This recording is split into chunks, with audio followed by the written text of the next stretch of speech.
Salut Alexandre. Salut. C'est la finale du championnat de France de la pêche. Truite-au-leurre. Truite-au-leurre. Voilà, c'est ça. Donc il y en a en waders et d'autres en short. Il y en a d'autres qui n'ont pas de waders. Et qui enfilent les chaussures mouillées de la veille. Voilà. C'est un plaisir. C'est intéressant comme boîte à leurre. Hein. Ouais. Pour faire la tempête. C'est la nouvelle Volvic Juicy. Il y avait la carafe Aveyron. La carafe à leur souple. Voilà. On est à Solignac en Haute-Vienne, sur la Briance. C'est un parcours de loisirs géré par la Fédération de pêche de Haute-Vienne. Et on est sur la deuxième manche le dimanche. Tu pêches la truite en tresse? Ouais. Mais faut pas. C'est interdit? Bah oui. Tu sais qu'il y a une pétition contre la tresse. C'est vrai? Ah ouais. C'est parce que ça fait du mal aux animaux. Bah voilà, c'est ça. Eh oui, je me disais. Mais c'est pour mieux passer dans les branches, pour pouvoir tuer les oiseaux avant. Ah d'accord. Avant de m'attaquer aux poissons. D'accord. Déjà pour commencer. Donc tu as ta carte de la LPO et t'es là pour buter les cormorans. Ah ouais, complètement. J'aime pas les cormorans, j'aime pas les harles, j'aime pas les gens, j'aime pas les caméramans. Aussi, surtout. Bon, 13 de combien? 8? Non, 13 de 6. Bon. Et là, je fais une pointe un tout petit peu plus grosse en 16 centièmes pour pêcher à la canne. Ça, c'est la canne pour pêcher rapide. Et après, là, j'ai une nanophyte en 4 centièmes avec une pointe en 12 pour pêcher à la petite bébête, à la larve. Deux cannes différentes.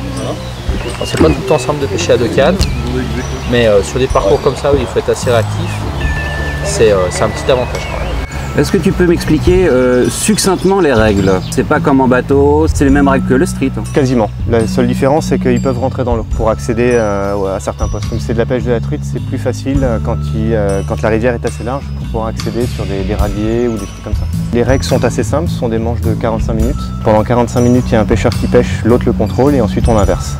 Et on fait 8 manches par jour. Donc il y a tirage au sort pour créer les binômes. Voilà, il y a un tirage au sort le matin, on crée les binômes et les grilles de tirage, c'est-à-dire qu'ils partent avec un ordre prédéfini. Ils choisissent le poste qu'ils veulent et une fois que la compétition est lancée, ils peuvent changer de box. C'est-à-dire qu'il y a 17 compétiteurs, 8 ou 9 qui pêchent en même temps et il y a le double de postes, donc ils peuvent bouger pendant la compétition. Donc ils ont à gérer leur pêche mais aussi les différents secteurs. Le comptage des poissons, ça fait comment? C'est un point par poisson. À partir du moment où le poisson est pris par la bouche et mis dans l'épuisette, il se retourne, on valide le poisson, il le relâche. On manipule pas, généralement ça dure 5 secondes. D'accord. Donc épuisette obligatoire. Épuisette obligatoire. Ok. Et le poisson, on le drop pas, c'est-à-dire qu'il est à l'épuisette dans l'eau et il est rentré dans l'épuisette directement. D'accord. Pas de manipulation, il se décroche tout seul, évidemment on est sans ardillon, hameçon simple. Bravo. C'est le moins de manipulation possible. Généralement un poisson, entre le moment où il est piqué et décroché, enfin décroché, relâché, il y a à peine 10 secondes. À peine. C'est quasiment le circuit le plus respecté. Ouais. On va voir, dans pas longtemps il y a le street qui commence et pour les pro élites, c'est sans ardillon cette année aussi.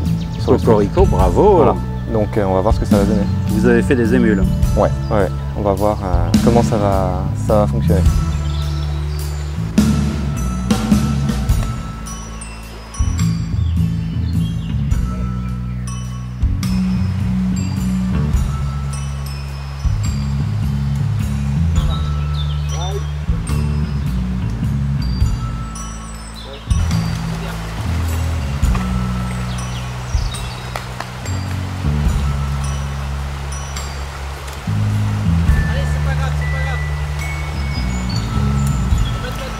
C'est pas grave, mais c'est filmé.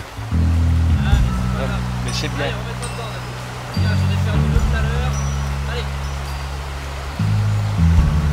Alors j'ai surpris quelques scènes où le contrôleur, on va dire le pêcheur qui pêche pas, donnait des conseils aux pêcheurs et ça j'ai jamais vu ça dans aucun autre circuit. Ben, en fait on est... oui c'est assez particulier. C'est un peu comme une grande famille. C'est-à-dire que par exemple aujourd'hui on a un petit jeune, c'était sa première compétition. J'ai pas eu besoin moi d'aller le voir pour lui expliquer ou lui donner quoi que ce soit, ça avait été déjà fait par les autres compétiteurs. Quand ils ont vu qu'il n'avait pas ce qu'il fallait, tout le monde est allé le voir, lui a donné des conseils, lui a donné des leurres, lui a changé ses hameçons, lui a prêté une épuisette. C'était nickel. Il y a vraiment un gros partage. Sur ce circuit-là, il y a un gros partage. C'est très agréable en plus. C'est pas sur le bateau que ça arrive, ça sera mis en flotte tube. Je sais pas. Ça sera coupé au montage, bien sûr.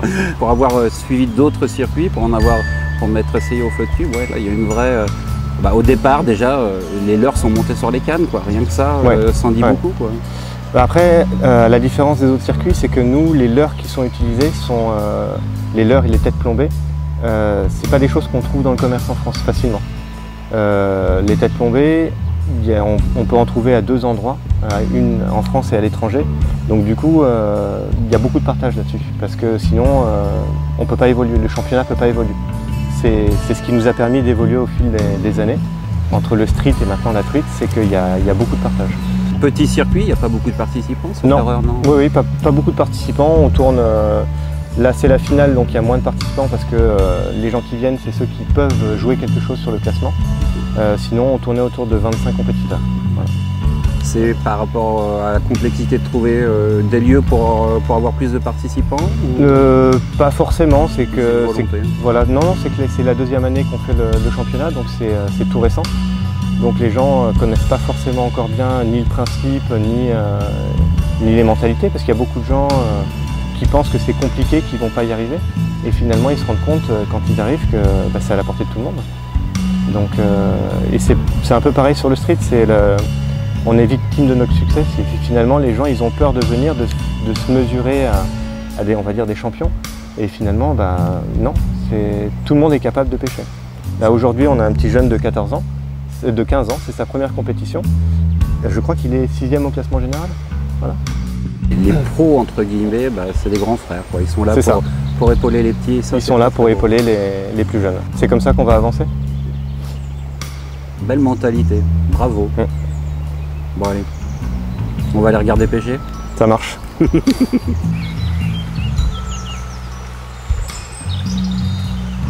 à droite. À droite, t'as un petit caillou là. Tu lances vraiment ras de la berge. Un petit renfoncement. Mais là, juste devant toi, la bière, il y en avait, je sais pas si il en fait 5, moi derrière, j'en fais 2.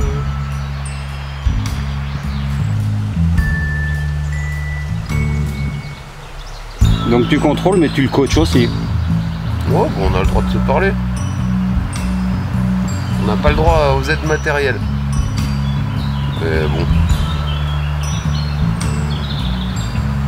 C'est vrai que logiquement, on est adversaire, on ne devrait pas. Mais la compétition, c'est une grande famille. Ouais, on se connaît depuis un certain temps. Au début sur les streets et puis après la truite.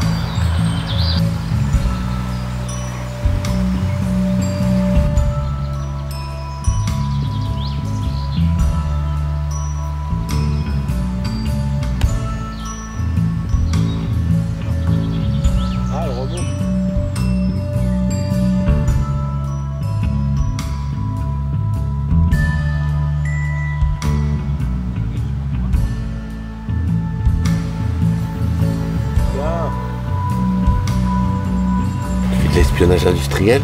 Exactement. J'ai pas vu beaucoup de poissons nageurs. Hein.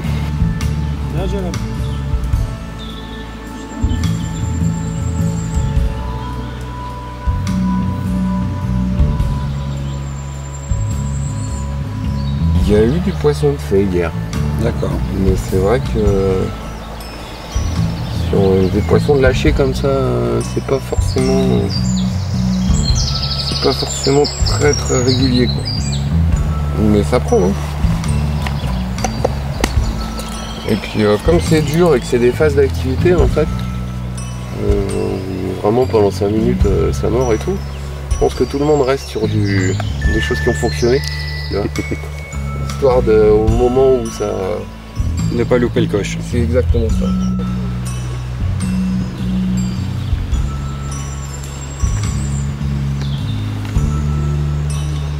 Après moi là j'ai trouvé des poissons, j'ai trouvé 3 touches à l'ondulante sur la dernière. Parce que ces poissons là, quand on les pêche en réservoir, l'ondulante c'est vraiment au-dessus de l'eau. Et ça a fonctionné, on va voir si ça continue.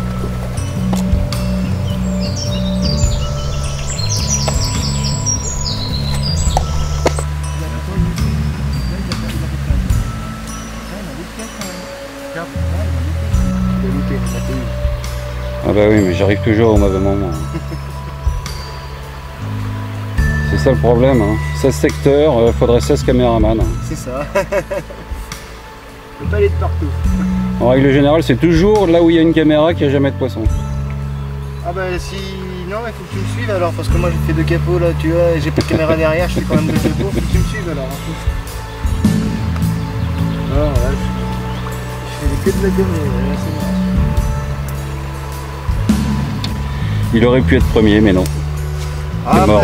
bah, rien n'est terminé, mais bon, on verra. Non, t'as chié ta manche, tu peux le dire. J'ai chié 2 manches, oui, ça oui. Ça, j'en ai chié 2, mais comme il fallait, hein. Ça oui, ça c'est clair, ça. Mais comme il fallait, hein. C'est comme ça. On se rattrapera la semaine prochaine sur les sauvages à la maison. Donc tu as droppé une truite et elle compte pas, c'est ça? Ah bah oui, parce qu'elle a droppé, elle a monté, elle a fait plouf et par terre. C'est ballot. Elle est sortie à accusette. Mais bon, c'est le jeu. C'est le règlement surtout. C'est ça. On ne droppe pas une truite On ne droppe en pas. compétition. Ouais, mais je savais pas que c'était une truite à la base. Après son petite merdouillette comme ça là, d'arc, elle est toute dégueu. Mais... c'est comme ça. Une pantoufle. Voilà, une vraie pantoufle. Voilà, ouais. Tu vois quand tu veux. 38 minutes. Elle va chercher celle-là. 38 minutes de concentration. D'effort. Ah, tu l'as pas volé, hein? Pour ma fille, celle-là. Donc si Raphaël fait une truite, bah, il est champion de France. C'est aussi bête que ça. Donc là, il y a la pression. Bon, pourquoi c'est bien le circuit truite? C'est bien parce qu'on voit des belles rivières, des beaux poissons, on est en binôme donc on échange. Il y a beaucoup d'échanges sur le circuit truite. Je dirais même, pour avoir suivi d'autres circuits, c'est le circuit où ça partage le plus, quoi. C'est ça. C'est assez impressionnant en fait, on se communique grosso modo les postes quand même, les techniques, si bien que ça permet d'accélérer un peu le rythme des captures, l'efficacité, et ça tire le championnat vers le haut, ce qui est et comment dire, les compétences des pêcheurs aussi. Et donc c'est vrai que là on a basculé sur des techniques modernes, de leurre souple, tout ce qui est imitation larves, insectes, vers. C'était très peu pêché à l'époque, c'était seulement toc et leurre dur, cuillère bien sûr, et puis poisson nageur. Là c'est une date, on va dire, avec majoritairement des poissons lâchés, donc un petit peu plus au leurre souple, et tout le reste de l'année c'est au PNO quand même. Hein. Bien sûr, bien sûr. C'est cette année la cuillère elle est ressortie, bien ressortie comme le leurre le plus régulier. Et puis bon, ponctuellement, il y a eu 2-3 zones où les poissons nageurs permettaient de faire des poissons. Sur la Lannion notamment, l'eau était froide, il fallait de la présence, de la concurrence territoriale. Du coup, ça a été un peu 50-50. Ouais, je l'ai entendu crier, il l'a fait. Ah ouais, deux. Bien joué, camarade. Celle-là, elle fait beaucoup de bien. Il en manque encore une à la dernière manche. Bon, bah. C'est la deuxième. Tu es l'homme à abattre donc. Exactement. Mais on va tout faire pour pas se laisser abattre. Joli circuit, bref, engagez-vous. Signez tous. Viendez. Ouais, en plus, la pêche de truite, c'est accessible, quoi. On n'a pas besoin dans l'absolu d'énormément de matos, quoi. C'est comme le street. Hein. C'est ça, ouais, c'est le street. On a sa boîte, son wader, c'est pratique. L'eau n'est pas toujours chaude. Ça dépend de l'année, des périodes de l'année, mais c'est pas tout le temps chaud. Donc ouais, effectivement, un petit wader, une épuisette. Indispensable. Indispensable. C'est obligatoire même. C'est obligatoire, on ne droppe pas les poissons, ça doit être épusté correctement. Hameçon sans ardillon. Il va peut-être y avoir des modifications pour l'année prochaine, simple, triple, on ne sait pas encore.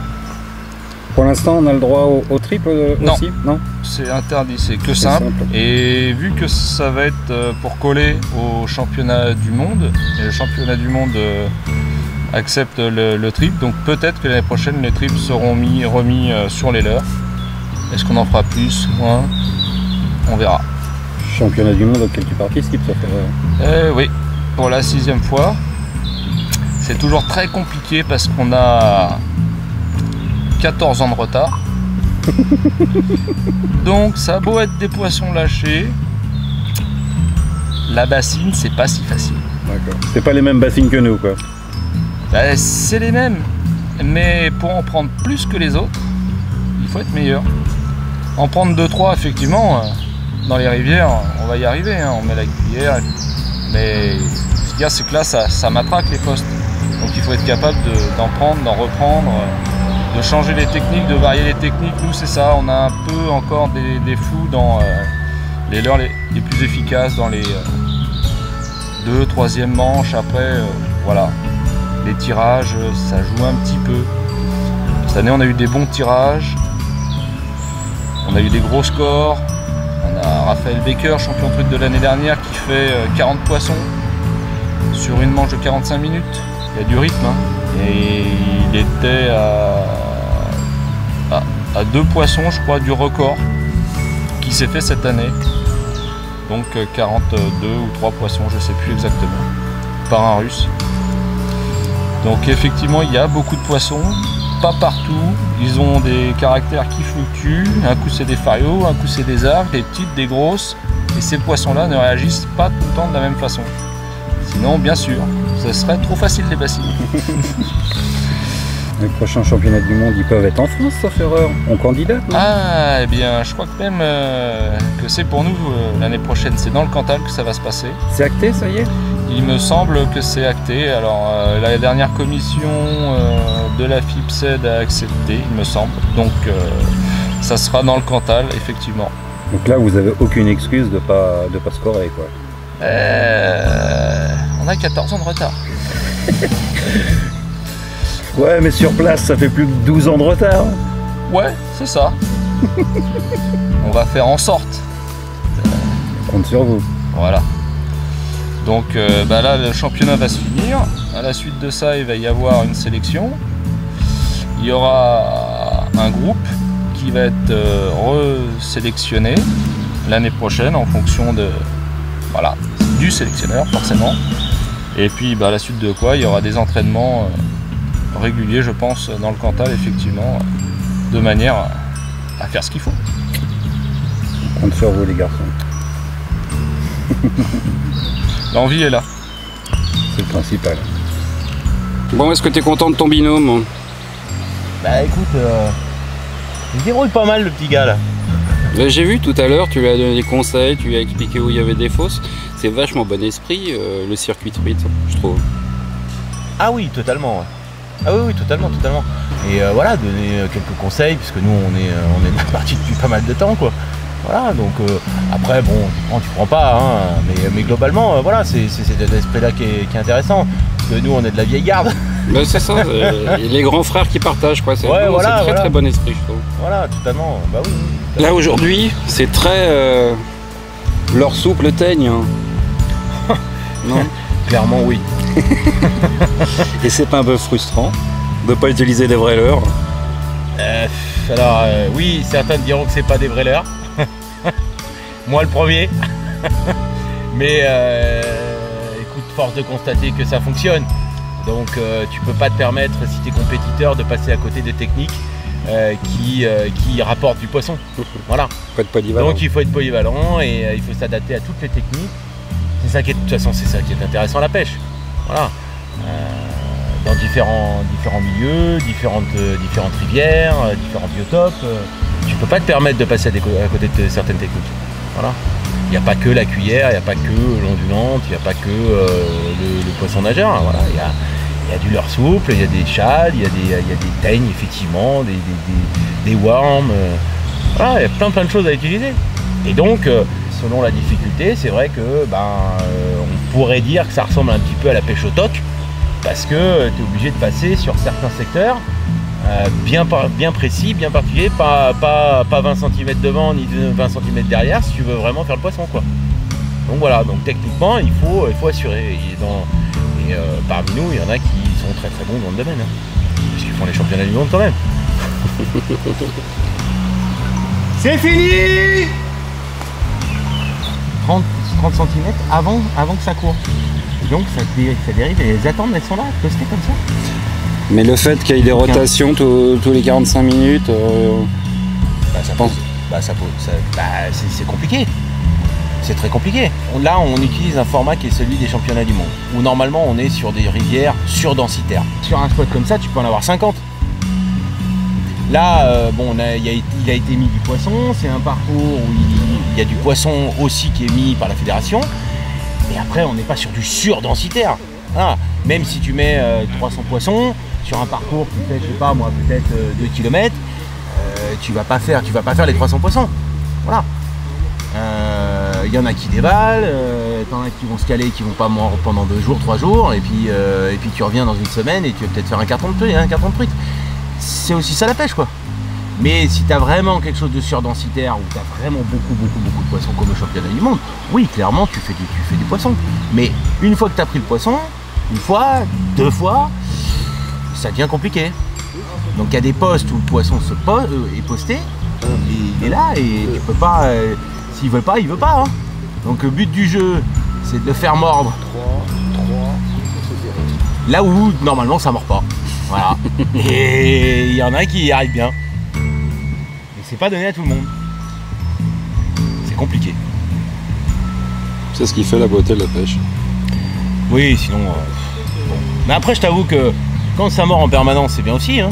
Pour la finale du championnat de France Truite au leurre 2018, je voulais remercier la PPMA locale Le Vigin Polignac qui nous a accueillis sur son parcours, ainsi que la Fédération de pêche Audienne, la mairie de Polignac et moi-même, le club organisateur des PPL. Merci à tous les compétiteurs pour cette saison. Je vous ai suivi, je crois, pratiquement tout le temps. J'ai vu évoluer certains. J'ai vu des nouvelles têtes, c'est bien, c'est agréable. On a aujourd'hui des gens qui viennent des appâts naturels, c'est bien aussi. J'espère que ça va apporter plein de choses pour l'année prochaine. Je voulais remercier Alexandre aussi pour tout ce qu'il a fait sur cette saison. Tout à l'heure, quand on va remettre les prix, il n'aura pas droit aux applaudissements, mais je pense qu'on peut le faire maintenant, parce qu'il a vraiment fait une belle saison. Je n'ai pas fait un clic.